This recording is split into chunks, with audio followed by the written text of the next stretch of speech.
जय हिंद मित्रों, आप सभी का स्वागत है। उम्मीद करता हूँ कि आप सभी बहुत अच्छे होंगे। मित्रों, आज हम भक्ति काल के अंतर्गत निर्गुण काव्य धारा के प्रश्नों को देखेंगे। इसमें जितने भी प्रश्न सम्मिलित किए गए हैं सभी परीक्षा के लिए बहुत ही महत्वपूर्ण है। अब समय न गंवाते हुए सेशन की शुरुआत आज के पहले प्रश्न से करते हैं। आज का पहला प्रश्न, भक्ति का सर्वप्रथम उल्लेख किस ग्रंथ में हुआ है? श्वेताश्वेतरोपनिषद, रामायण, भागवत पुराण, कठोपनिषद। भक्ति का सर्वप्रथम उल्लेख किस ग्रंथ में मिलता है? तो इसका राइट आंसर होगा विकल्प क, श्वेताश्वेतरो उपनिषद में भक्ति का सर्वप्रथम उल्लेख मिलता है। प्रश्न संख्या 2, निर्गुण भक्ति का आदि स्रोत ग्रंथ इनमें से कौन है? श्रीमद् भागवत, श्वेताश्वेतरोपनिषद, ब्रह्मसूत्र, रामायण। इसका राइट आंसर क्या होगा? निर्गुण भक्ति का आदि स्रोत जो ग्रंथ है वह है श्वेताश्वेतरो उपनिषद में। प्रश्न संख्या 3, भक्ति आंदोलन को ईसाई धर्म के प्रभाव स्वरूप विकसित माना है? ग्रियर्सन, रामचंद्र शुक्ल, हजारी प्रसाद द्विवेदी, आबिद हुसैन। तो किसने भक्ति आंदोलन को ईसाई धर्म के प्रभाव स्वरूप विकसित माना है? तो जॉर्ज ग्रियर्सन ने माना है। विकल्प क सही है। प्रश्न संख्या 4, शिव किस भाषा का शब्द है? कन्नड़, तमिल, मलयालम, मराठी। शिव तमिल भाषा का शब्द है। विकल्प ख सही है। प्रश्न संख्या 5, भक्ति शब्द का विकास किस धातु से हुआ है? भक्त, भज, भुज, इनमें से कोई नहीं। तो भक्ति शब्द का जो विकास है वह भज धातु से हुआ है।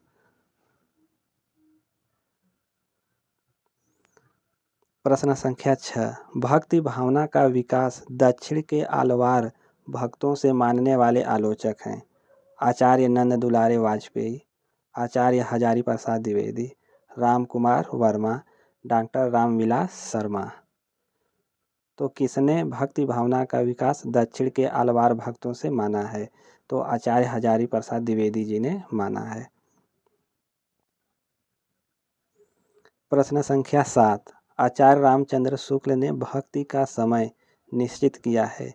संवत 1375 से संवत 1700, संवत 1300 से 1700, संवत 1375 से संवत 1775 तक, संवत 1318 से संवत 1700। तो आचार्य रामचंद्र शुक्ल ने भक्ति का जो समय है संवत 1375 से संवत 1700 माना है। राइट आंसर विकल्प क है। प्रश्न संख्या 8, दक्षिण भारत से उत्तर भारत में भक्ति को प्रचारित करने का श्रेय किसे है? कबीर, रामानंदाचार्य, रामानुजाचार्य या वल्लभाचार्य। इसका राइट आंसर क्या होगा? तो इसका राइट आंसर होगा विकल्प ख, रामानंदाचार्य। इन्होंने ही दक्षिण भारत से उत्तर भारत में भक्ति को प्रचारित करने का श्रेय है।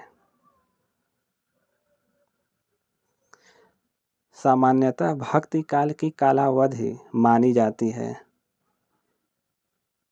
1343 ईस्वी से 1643 ईस्वी तक, 1300 ईस्वी से 1600 ईस्वी तक, 1318 ईस्वी से 1650 ईस्वी तक, 1300 ईस्वी से 1650 ईस्वी तक।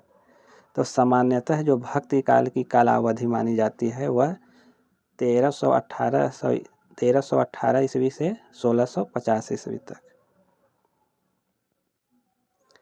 प्रश्न संख्या 10, अपने पौरुष से हताश जाति के लिए भगवान की शक्ति और करुणा की ओर ध्यान ले जाने के अतिरिक्त दूसरा मार्ग ही क्या था? कथन किसका है? आचार्य हजारी प्रसाद द्विवेदी का, डॉक्टर राम कुमार वर्मा का, परशुराम चतुर्वेदी का या आचार्य रामचंद्र शुक्ल का? तो यह जो कथन है आचार्य रामचंद्र शुक्ल का है।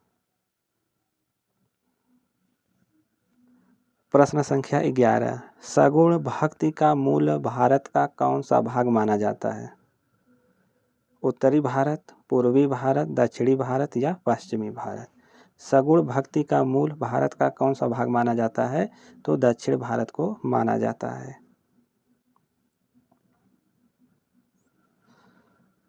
प्रश्न संख्या 12, सगुण भक्ति का आदि स्रोत ग्रंथ कौन सा है? रामायण, श्रीमद् भागवत पुराण, छांदोग्योपनिषद, कठोपनिषद? सगुण भक्ति का जो आदि स्रोत है वह श्रीमद् भागवत पुराण है।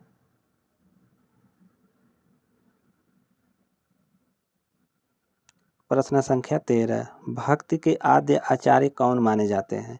रामानुजाचार्य, रामानंद, नामदेव या मध्वाचार्य? भक्ति के आद्य आचार्य रामानुजाचार्य को माना जाता है। मित्रों, यह परीक्षा की दृष्टि से महत्वपूर्ण प्रश्न है। प्रश्न संख्या 14, आचार्य हजारी प्रसाद द्विवेदी ने भक्ति काल की समय सीमा क्या निर्धारित की है? सन 1400 से 1700 ईस्वी तक, सन 1350 से 1700 ईस्वी तक, सन 1350 से 1700 ईस्वी तक, सन 1350 से 1650 ईस्वी तक? तो आचार्य हजारी प्रसाद द्विवेदी ने भक्ति काल की समय सीमा जो है वह सन 1400 से 1700 ईस्वी तक माना है। प्रश्न संख्या 15, भक्तिकालीन समस्त भक्ति धाराएं थी शास्त्रोन्मुख, लोकोन्मुख, दर्शनोन्मुख, सामंतोन्मुख? तो भक्तिकालीन समस्त भक्ति धाराएं जो थी वह लोकोन्मुख थी।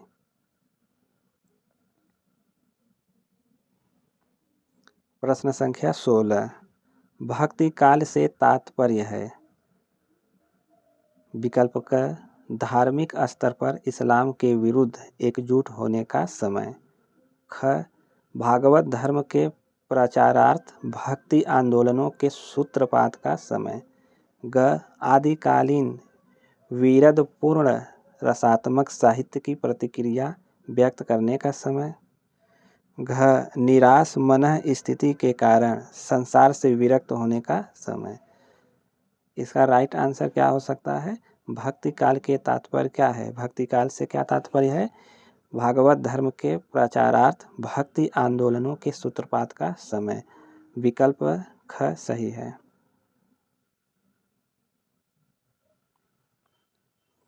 प्रश्न संख्या 17, भक्ति काल के प्रारंभिक अवधि में उत्तर भारत पर शासन किसका था?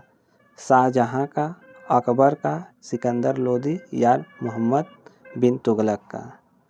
भक्ति काल के प्रारंभिक अवधि में उत्तर भारत पर मोहम्मद बिन तुगलक का शासन था। प्रश्न संख्या 18, प्रस्थान त्रयी में परिगणित किए जाते हैं उपनिषद, गीता एवं ब्रह्मसूत्र। ख, उपनिषद, महाभारत एवं ब्रह्मसूत्र। ग, गीता, रामायण एवं वेद। घ, गीता, उपनिषद एवं वेद। प्रस्थान त्रयी के अंतर्गत उपनिषद, गीता एवं ब्रह्मसूत्र। राइट आंसर विकल्प क है। प्रश्न संख्या 19, ब्रह्मसूत्रों की रचना करने वाले कौन हैं? शंकराचार्य, रामानुजाचार्य, वादरायण या रामानंद जी? इसका राइट आंसर आप सभी दे सकते हैं। क्या होगा? ब्रह्मसूत्रों की रचना किसने किया है? तो ब्रह्मसूत्रों की रचना वादरायण ने किया है। सही आंसर विकल्प ग है। प्रश्न संख्या 20, प्रस्थान चतुष्टयी में उपनिषद, ब्रह्मसूत्र तथा गीता के साथ चौथा ग्रंथ कौन सा है? महाभारत, रामायण, वेद या भागवत पुराण है?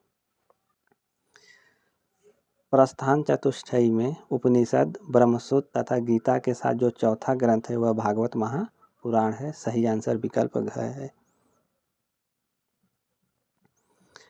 आचार्य रामचंद्र शुक्ल ने भक्ति काल को कितने भागों में बांटा है? 2, 3, 4 या 5 भागों में? आचार्य रामचंद्र शुक्ल ने भक्ति काल को कितने भागों में बांटा है? इसका आप सभी आंसर दे सकते हैं। इसका राइट आंसर होगा विकल्प ग 4। आचार्य रामचंद्र शुक्ल ने भक्ति काल को 4 भागों में बांटा है।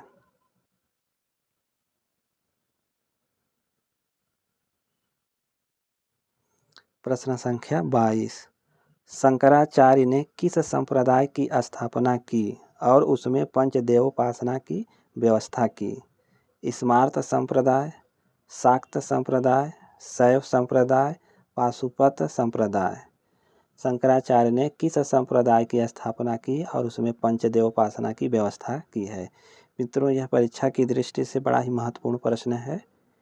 इसका राइट आंसर आप सभी बता सकते हैं क्या होगा? तो शंकराचार्य ने स्मार्त संप्रदाय में पंचदेवोपासना की व्यवस्था की है। प्रश्न संख्या 23। श्री संप्रदाय के संस्थापक विशिष्टाद्वैतवाद के प्रतिपादक आचार्य हैं? मध्वाचार्य, वल्लभाचार्य, निम्बार्काचार्य या रामानुजाचार्य? तो विशिष्टाद्वैतवाद के जो प्रतिपादक आचार्य हैं रामानुजाचार्य जी हैं। विकल्प घ सही है। प्रश्न संख्या 24। रुद्र संप्रदाय के प्रतिष्ठापक आचार्य हैं? मध्वाचार्य, विष्णु स्वामी, रामानंद या राघवानंद? प्रश्न नंबर 24 का सही आंसर क्या हो सकता है? रुद्र संप्रदाय के प्रतिष्ठापक आचार्य कौन है? तो विष्णु स्वामी जी हैं। प्रश्न संख्या 25। ब्रह्म संप्रदाय के आद्याचार्य हैं? मध्वाचार्य, निम्बार्काचार्य, रामानुजाचार्य या विष्णु स्वामी? ब्रह्म संप्रदाय के आद्याचार्य कौन है? मध्वाचार्य जी हैं। विकल्प का सही है। जितने भी मित्र चैनल से जुड़े हैं चैनल को सब्सक्राइब करें और लाइक करें। जब भी कोई प्रश्नोत्तरी यूट्यूब पर अपलोड की जाए तो सबसे पहले सूचना आपको मिले। इस प्रश्नोत्तरी में जितने भी प्रश्न सम्मिलित किए गए हैं सभी परीक्षा के लिए बहुत ही महत्वपूर्ण हैं। अब अगला प्रश्न देखते हैं। प्रश्न संख्या 26। निम्बार्क संप्रदाय के आद्य आचार्य हैं? चैतन्य महाप्रभु, केशव भारती, मध्वाचार्य या निम्बार्काचार्य? निम्बार्क संप्रदाय के आद्य आचार्य कौन हैं? तो निम्बार्काचार्य जी हैं। प्रश्न संख्या 27। चैतन्य महाप्रभु किस संप्रदाय के संस्थापक हैं? सखी संप्रदाय, चरणदासी संप्रदाय, गौड़ी संप्रदाय या हरिदासी संप्रदाय? चैतन्य महाप्रभु किस संप्रदाय के संस्थापक हैं? आप सभी इसका आंसर दे सकते हैं। इसका राइट आंसर क्या होगा? चैतन्य महाप्रभु गौड़ी संप्रदाय के संस्थापक आचार्य थे। प्रश्न संख्या 28। राधा वल्लभ संप्रदाय के प्रवर्तक आचार्य हैं? हरिदास, हित हरिवंश, हरिराम व्यास या केशव भारती?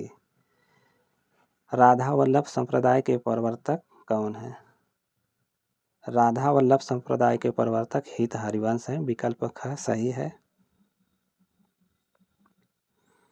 प्रश्न संख्या 29। भक्ति काल को स्वर्ग युग सर्वप्रथम किसने कहा?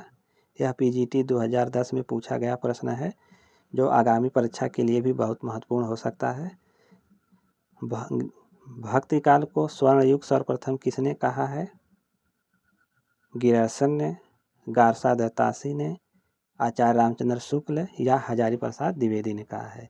भक्ति काल को स्वर्ण युग जॉर्ज गियर्सन ने कहा है। विद्यापति को रहस्यवादी सर्वप्रथम किसने घोषित किया है? इस पर आप निशान लगा सकते हैं। वे परीक्षा की दृष्टि से महत्वपूर्ण प्रश्न है। विद्यापति को रहस्यवादी सर्वप्रथम किसने घोषित किया है? आचार्य रामचंद्र शुक्ल, ग्रियर्सन, हरप्रसाद शास्त्री, जनार्दन मिश्र? तो किसने विद्यापति को रहस्यवादी घोषित किया है? तो जॉर्ज ग्रियर्सन ने सर्वप्रथम विद्यापति को रहस्यवादी घोषित किया है। प्रश्न संख्या 31। रामचंद्र शुक्ल ने सूफी काव्य धारा को क्या नाम दिया है?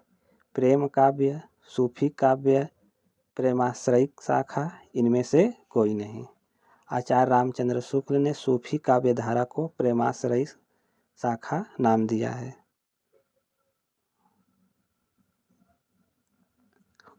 प्रश्न संख्या 32। रामावत संप्रदाय के प्रवर्तन का श्रेय किसे दिया जाता है? रामानुज, नामदेव, ज्ञानदेव या रामानंद को? रामावत संप्रदाय का प्रवर्तन का श्रेय रामानंद जी को दिया जाता है। प्रश्न संख्या 33। प्रच्छन्न बौद्ध के नाम से किस दार्शनिक को जाना जाता है? यह परीक्षा के लिए बहुत महत्वपूर्ण प्रश्न है। प्रच्छन्न बौद्ध नाम से किस दार्शनिक को जाना जाता है? शंकराचार्य को, रामानुजाचार्य को, रामानंद को या विष्णु स्वामी को? प्रच्छन्न बौद्ध के नाम से शंकराचार्य जी को जाना जाता है। प्रश्न संख्या 34। द्वैतवाद का प्रवर्तन किसने किया? रामानंद, निम्बार्काचार्य, माधवाचार्य या रामानुजाचार्य ने? द्वैतवाद का प्रवर्तन किसने किया है? तो द्वैतवाद का प्रवर्तन माधवाचार्य ने किया है।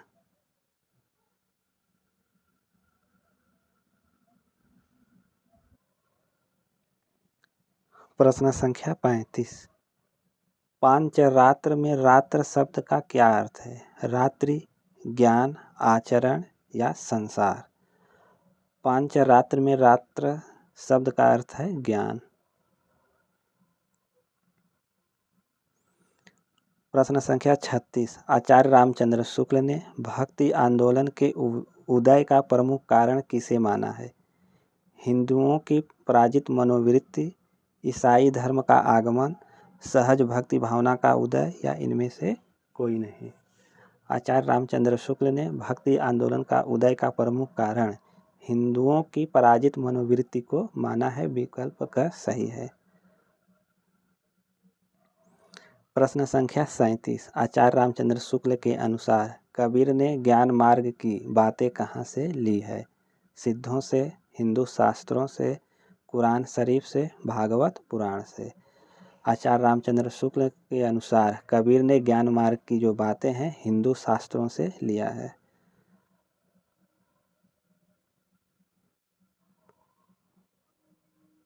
प्रश्न संख्या 38। नामदेव के गुरु का क्या नाम है? विसोवा, खेचर, रामानुज, नकमालवार, ध्रुवीवाहन?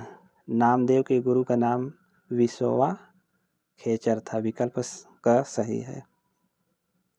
प्रश्न संख्या 39। ज्ञानाश्रयी शाखा को संत साहित्य या संत काव्य परंपरा नाम किस साहित्यकार ने दिया है? आचार्य हजारी प्रसाद द्विवेदी, आचार्य शुक्ल, रामकुमार वर्मा या मिश्र बंधुओं ने? ज्ञानाश्रयी शाखा को संत साहित्य या संत काव्य नाम रामकुमार वर्मा ने दिया है। प्रश्न संख्या 40। रामानुजाचार्य ने किस दर्शन का प्रतिपादन किया है? अद्वैतवाद, द्वैतवाद, विशिष्टाद्वैतवाद या द्वैताद्वैतवाद? रामानुजाचार्य ने किस दर्शन का प्रतिपादन किया है? तो विशिष्टाद्वैतवाद का प्रतिपादन किया है।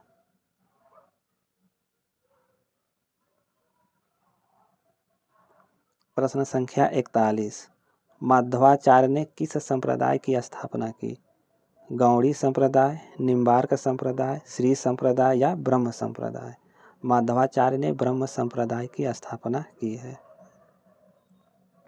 प्रश्न संख्या 42। माधवाचार्य का पूर्व नाम क्या था? निम्बार्क, आनंद तीर्थ, विष्णु, कृष्णचंद्र? माधवाचार्य का पूर्व नाम क्या था? तो आनंद तीर्थ था। विकल्प ख सही है। प्रश्न संख्या 43। निम्बार्क संप्रदाय का दार्शनिक मत है शुद्धाद्वैतवाद, द्वैताद्वैतवाद, अद्वैतवाद, इनमें से कोई नहीं। इसका राइट आंसर क्या हो सकता है? निम्बार्क संप्रदाय का दार्शनिक मत क्या है? निम्बार्क संप्रदाय का दार्शनिक मत द्वैताद्वैतवाद है। प्रश्न संख्या 44। निम्बार्क का अर्थ है नीम के वृक्ष पर सूर्य के दर्शन कराने वाला, नीम का रस, नीम के पेड़ के नीचे जिसे मोक्ष प्राप्त हुआ हो, उपर्युक्त में से कोई नहीं। निम्बार्क का अर्थ होता है नीम के वृक्ष पर सूर्य के दर्शन कराने वाला। सही आंसर विकल्प क है। प्रश्न संख्या 45। आलवार संतों की संख्या कितनी मानी गई है? यह पीजीटी 2010 में पूछा गया है। 22, 12, 9 या 8। आलवार संतों की संख्या 12 माना गया है। आलवार वैष्णव भक्त थे। प्रश्न संख्या 46। कौन सा संत सगुण निर्गुण उपासक था? कबीर, रामानंद, नामदेव या तुलसीदास? तो कौन सा संत सगुण निर्गुण का उपासक था? तो नामदेव थे।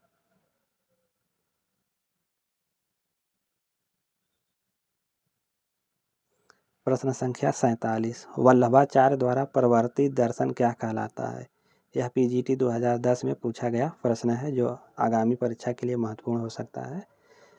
शुद्धाद्वैतवाद, द्वैतवाद, विशिष्टाद्वैतवाद या इनमें से कोई नहीं। वल्लभाचार्य द्वारा प्रवर्तित दर्शन कहलाता है शुद्धाद्वैतवाद।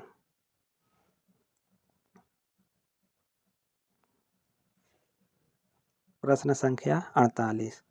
पुष्टि मार्ग के संस्थापक हैं निम्बार्क, विट्ठलनाथ, माधवाचार्य या वल्लभाचार्य? पुष्टि मार्ग के संस्थापक आचार्य कौन है? तो वल्लभाचार्य जी हैं। प्रश्न संख्या 49। राधा वल्लभ संप्रदाय का प्रवर्तन किस आचार्य ने किया?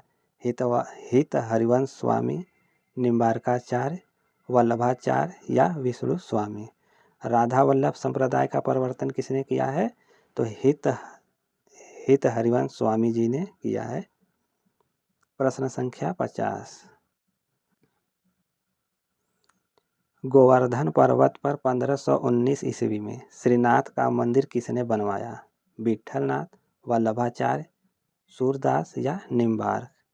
गोवर्धन पर्वत पर श्रीनाथ जी का मंदिर किसने बनवाया था? तो वल्लभाचार्य जी ने बनवाया था।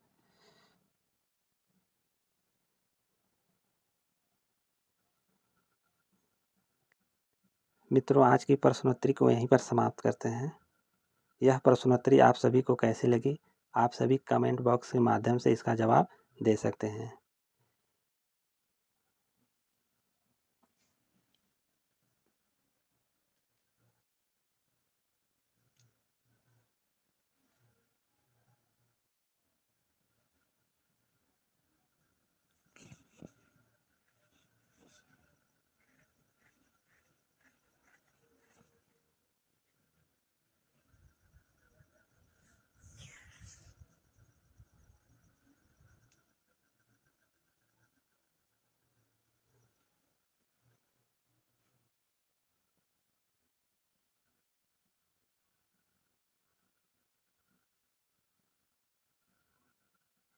मित्रों, यदि किसी प्रश्न पर कोई डाउट हो तो आप कमेंट के माध्यम से बता सकते हैं।